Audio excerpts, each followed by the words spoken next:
Welcome to Sheet Leveler. My name is Joanne, and I'm here to help you learn to use Excel efficiently and straightforwardly. Today, we'll be discussing how to sort by date in Excel. We'll review a straightforward approach to sorting dates in a table from oldest to newest. Let's get started. In order to sort a column of dates in Excel, first ensure that the column is formatted as date.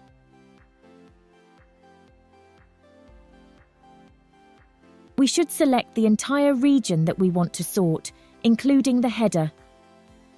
Once we have chosen the area, we will go to the Data tab and press the Sort button. A window will appear that allows us to enter the necessary information. To ensure the accuracy of our data, we will keep the option My Data Has Headers selected since we have included the header. This will ensure that the Sort By drop-down list contains the names of the column headers from the table. To complete this task, we will choose the Date of Birth option in order to sort the data accordingly.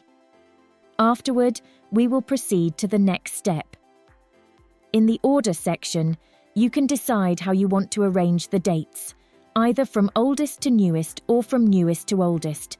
Let's select the oldest to newest option and then press OK to confirm. You'll notice that all the dates are now listed in chronological order, beginning with the oldest date, as requested. If you would like to arrange the dates from most recent to oldest, you can simply select the option Newest to Oldest at the end of the process. If you would like to explore different ways to organize data in Excel, take a look at Sheet Leveler's video tutorials for further information. The description below includes a link to the series How to Sort in Excel. If you found this tutorial helpful, give my video a like.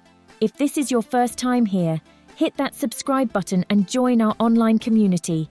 Thanks for watching, and I'll see you in the next video.